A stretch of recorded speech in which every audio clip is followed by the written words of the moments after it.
விளக்கேத்தவே ஆள் இல்லாத இடம்னு சொல்லி சொன்ன ஒரு விஷயம். இப்ப பாருங்க, எல்லாத்தையும் கிளீன் பண்ணி எல்லா இடத்துலயுமே விளக்கேத்தி வச்சிருக்கும் போது இந்த கோயில் அவ்வளவு அழகா இருக்குங்க.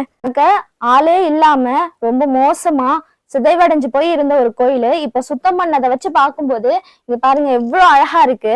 சோ இந்த மாதிரியான கோயில்கள் வந்துட்டு சிதைவடைஞ்சு இருக்கு அப்படின்னாக்கா இங்க இங்க நமக்கு வந்துட்டு காலையில இருந்து ஹெல்ப் பண்ண இந்த இளைஞர்கள் மாதிரியே இன்னும் இருக்க நிறைய பேர் வந்து பாத்தீங்கன்னாக்கா ஹெல்ப் பண்ணுங்க.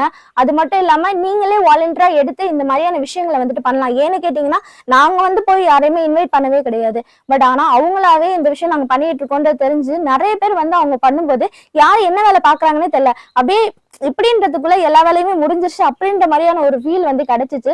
ஸோ அதை பார்க்கும்போது எல்லாரும் ஒற்றுமையா இருந்தா எவ்வளவு விஷயத்த நம்மளால காப்பாற்ற முடியும், நம்மளோட பாரம்பரியத்தை வந்துட்டு நிலைநிறுத்தி வைக்க முடியும் அப்படின்ற விஷயத்த நான் இன்னைக்கு வந்துட்டு தெரிஞ்சுக்கிட்டேன்.